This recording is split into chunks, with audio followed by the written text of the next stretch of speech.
I will save you, don't worry! The gallows cast a long shadow across the dusty square of Broken Wheel, a frontier town that seemed to exist in a permanent state of decay. The wood was weathered and scarred from decades of use, and someone had recently oiled the rope, a detail that made Margaret Hayes' stomach churn with a terror so profound it felt like drowning on dry land. She could smell the oil from her cell, that 6-week scent of preparation and finality. 3 days.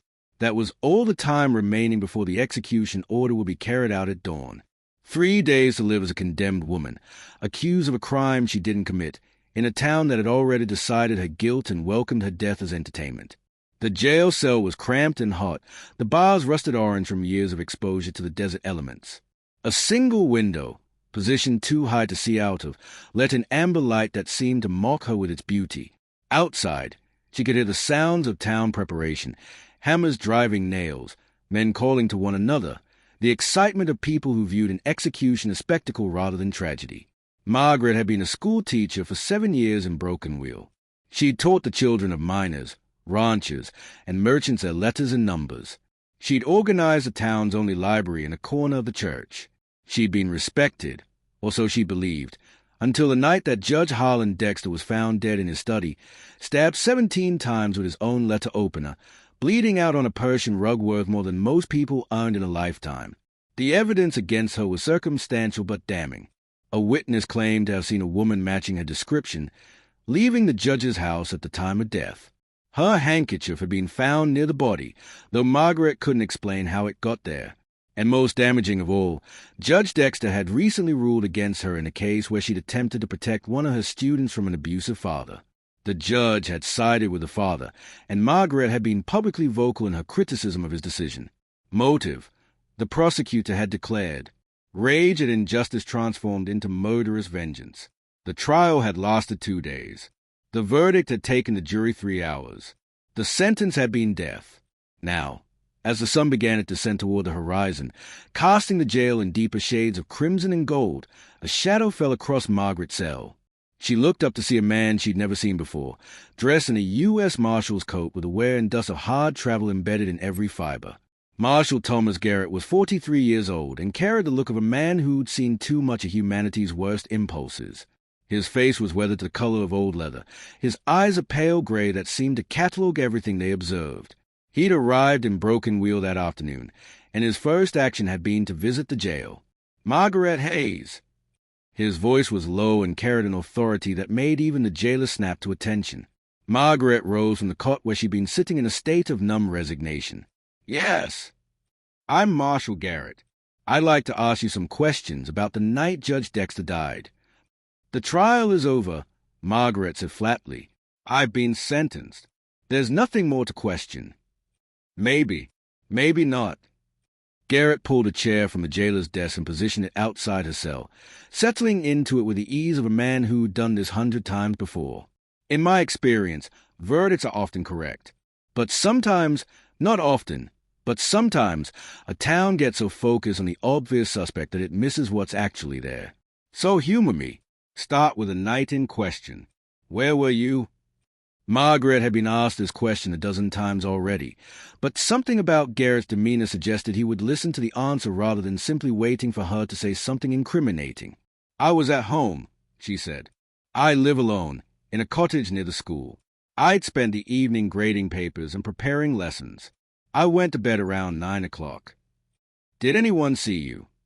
No, I was alone. What about the handkerchief, the one they found at the scene? Margaret's hands twisted together. I don't know how it got there. I have several like it, white linen with blue embroidery. They are common enough. But yes, it could have been mine. Garrett leaned back in his chair, which creaked under his weight. Tell me about your conflict with Judge Dexter, the case with the child. Margaret felt old anger rise in her chest, mixing with the fear. His name was Tommy Garrison. He's 8 years old. His father had been beating him. I could see the bruises, the way he flinched. I reported it to the judge, requested intervention, asked that the child be removed from the home pending investigation. Judge Dexter ruled that parental discipline was within a father's right and that insufficient evidence existed of abuse. The next week, Tommy didn't come to school. When I visited the home, his father told me the boy had been sent to live with relatives back east. I never saw him again. And you made your feelings about the judge's ruling public. I spoke to several people. Yes, I believed then, and I believe now, that he made an immoral decision. But I didn't kill him. Margaret's voice cracked on the last word, and she looked away. Garrett rose from his chair. I'm going to investigate this myself. The territory's been under my jurisdiction for 6 months, and I've got the authority to reopen cases where I suspect judicial error. Don't talk to anyone about this. Not the jailer, not other prisoners, not anyone. Understood? Margaret nodded, not quite daring to hope. For 2 days, Garrett moved through Brokenville like a man possessed. He interviewed the witness who'd claimed to see a woman matching Margaret's description, and discovered that the man was drunk that night and half-blind from cataracts.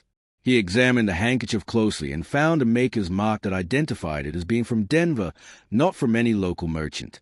He visited the Garrison house and learned that Tommy had been dead for 6 months, his relatives being a euphemism for a cemetery grave. The death certificate listed pneumonia as a cause, but a conversation with the town's doctor revealed suspicious circumstances and a payment made to him by Judge Dexter the week after the ruling. On the evening before the execution, Garrett returned to the jail with a bound journal he'd recovered from Judge Dexter's house. It detailed years of corruption, bribes paid by wealthy landowners, decisions made in exchange for money, and specific notations about the Garrison case and the payment made to ensure the child wouldn't become a complicating factor in the judge's corrupt relationship with the boy's father. The judge was killed by Samuel Garrison, Garrett explained, his voice carrying the weight of revelation. The father, your handkerchief, was deliberately planted at the scene. Garrison saw an opportunity, a woman publicly critical of the judge, someone with motive. He likely stole the handkerchief from your clothesline or during a visit to the school. The witness who identified you was bribed and provided with a description that would fit you, and the trial was overseen by Judge Crenshaw, who it turns out had also received payments from Judge Dexter and didn't want the man's corruption exposed. Margaret felt the jail cell tilt around her. But I'm still condemned. The execution is in the morning. Not anymore, Garrett said. He produced an official document, signed by the territorial governor, ordering a stay of execution pending a new investigation. I sent riders to the capital yesterday with everything I'd found. The governor overturned the sentence. You're free, Margaret. The words didn't seem real. Margaret found herself unable to process them, unable to move, unable to do anything but stare at the document that represented her reprieve from death. Samuel Garrison, she managed to ask. Arrested. His being transported to a higher court jurisdiction for trial. His confession was more forthcoming once I showed him the evidence of his son's death and explained that Judge Dexter had essentially condemned the boy in exchange for money. Garrett's expression was grim. Justice in the frontier is imperfect at best, but sometimes it catches up to the guilty. The jailer opened her cell, his face a mixture of confusion and reluctant acceptance of authority he couldn't question. Margaret emerged into the hallway, and her legs nearly gave way. Garrett caught her elbow, steadying her. Come on, he said gently. Let's get you out of here. The air outside was cool and clean after days in the fetid jail cell. Margaret breathed deeply, unable to stop the tears that flowed freely down her face. Garrett didn't try to comfort her verbally, but he kept his hand on her arm, a physical anchor to the reality that she was alive and free. They walked through the quiet streets of Brokenville toward the hotel where Garrett had taken rooms. The execution block remained in the square, and Margaret found herself unable to look at it directly, though she was hyper-aware of its presence. Why? She asked suddenly. Why would you investigate a case that wasn't your jurisdiction? Why would you risk the governor's displeasure or the town's anger by overturning a verdict? Garrett was quiet for a long moment. Because I've made mistakes before. I've hunted men I thought were guilty, only to discover later that I'd gotten it wrong. And those mistakes haunt me. So now, when I sense something is off, I look closer. And in your case, everything was wrong. Too neat, too convenient, too easy. Good law enforcement requires doubt, the willingness to question what seems obvious. They reached the hotel, and Garrett arranged for a room for Margaret, separate from his own. He ordered meals sent up and ensured she had clean clothes and the luxury of a bath. She emerged from it transformed, human again rather than condemned. Over the next week, as the news spread throughout the territory, Broken Wheel's attitude toward Margaret shifted dramatically. The townspeople who had lined the streets excited to watch her die now avoided her gaze, offered awkward condolences for her suffering. The trial became the subject of intense scrutiny, and Judge Crenshaw resigned in disgrace before a formal investigation could be launched against him. Margaret found herself at a crossroads. She could no longer teach in Broken Wheel. The town's betrayal had been absolute and complete. But she also couldn't simply leave without acknowledging what had happened. On her final evening before departing for Denver, she met with Garrett at the hotel restaurant. He was dressed more formally than she'd seen him, in a clean shirt and vest, his hair combed back from his weathered face. He looked younger somehow, or perhaps simply lighter, as if the case's resolution had lifted a burden. "I've been offered a position with a school in Denver," Margaret said. "The superintendent heard about my case and believes my experience makes me valuable. I'll be safe there. I can start over." "That's good," Garrett said. "You deserve safety." "I owe you everything," Margaret said. "My life, my freedom. There's no way to repay that." Garrett reached across the table and took her hand. His palm was rough and warm, and something electric passed between them. Recognition, perhaps, of two people who'd both seen the world's cruelty and chosen to resist it anyway. "You don't owe me anything. But I want you to know something. In all the years I've been a marshal, I've learned that justice isn't something that happens to people. It's something they have to fight for, have to demand, have to be willing to risk everything for. You did that. When the judge ruled against you, you spoke up. When you were accused, you didn't collapse into guilt or despair. You endured." He paused. "That kind of strength is rare, Margaret. Don't let what happened here diminish it." "Will I see you again?" she asked softly. "Denver isn't so far away," Garrett said. "And I'm thinking about hanging up my marshal's badge soon, maybe taking work investigating cases for the territorial court system. It would mean staying in one place more often." He smiled, and it transformed his face. "Maybe our paths will cross again." Margaret left Broken Wheel 5 days later, traveling by stagecoach toward Denver with a small trunk containing her possessions and a heart that beat with the fierce joy of the reprieved. She didn't look back at the execution block or the town that had nearly stolen her life. But she did keep the letter that arrived at her school 3 months later, written in Garrett's careful hand.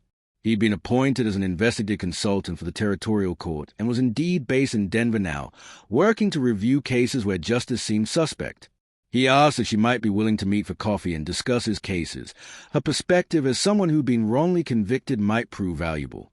Margaret replied immediately, and when they met at a small cafe near her school, she recognized in Garrett's eyes the same thing she felt. The beginning of something precious. Not just romance, though that would come in time. More importantly, it was recognition between two people who'd both stood against injustice and survived. Years later, long after they'd married and settled into a quiet life in Denver, Margaret would sometimes think about the gallows and Broken Wheel, and the 3 days she'd thought were all the future she had left. She would remember the moment Garrett had appeared at her cell with evidence of innocence and the second chance at life his courage had given her. And she would understand that true love wasn't just about grand gestures or passionate declarations. It was about someone believing in your innocence when the world had convicted you, about someone willing to risk everything to prove that you matter, that your life has value, that justice, real, difficult, imperfect justice, is worth fighting for. Marshal Thomas Garrett had done more than save Margaret Hayes' life. He had restored her faith that the world contained people worthy of that faith.